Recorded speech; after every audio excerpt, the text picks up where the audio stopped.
Hajiya? Kin ganni nan yanzu wai kasuwa nake son. Ai kuna ji daɗin gani. Ni ma kasuwa na sati ina neman Kampala a kasuwar nan ban samu. Kampala?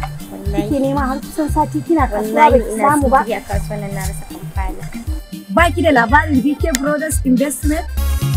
Hakika haka yake, BK Brothers Nigeria Limited mun yi fice wajen kawo muku kayayyaki irin na mata, musamman ma irin su kamfaloli kala-kala, kamar irin su normal Kampala, Kampala Gezina, Super Kampala, Madan Kampala da African Kampala, ga kuma Baby Kampala, ga mu da tambari irin na Borno wato Dangasho shi ma kala-kala, a zaba a darje, da ma kowane irin nau'in Kampala idan ana bukata muna da su. A BK Brothers Investment mu ne na daya, bamu da na biyu a duk faɗin Maiduguri gabaki ɗaya, inda ta bangaren Kampala ne. Haka zalika ta bangaren leshi ma ba a bar mu a baya ba. Muna da normal lace, Lagos lace, Swiss lace, Dubai lace, baby lace, boil lace, kuma uwa uba shadda lace. Shadda lace ma akwai mai mayafi, akwai mara mayafi. Suna nan kala-kala sai kun zabi wanda ranku yake so. Haka zalika ta bangaren boil ma mu muka zamanto namba 1 a duk birnin Maiduguri. Muna da boil shi ma kala-kala sai kun zabi wanda ranku yake so. Domin kuwa muna da Swiss boil, Super boil, da boil mai gele har ma mara gele duk muna da su. Bangaren yadin hijabi ma muna da su kala-kala ga masu son hijabi. Haka zalika muna da wannan yadi mai suna fitan amare shi ma kala-kala. BK Brothers Investment muna da farashi mai sauki kuma mai rahusa. Ma'aikatan mu kwararru ne kuma ga fara-farar da jama'a.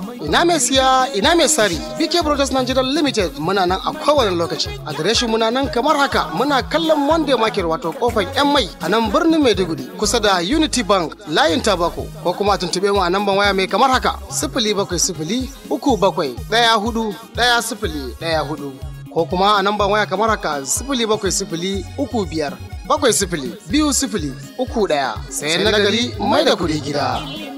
A jihar Borno ga arziki.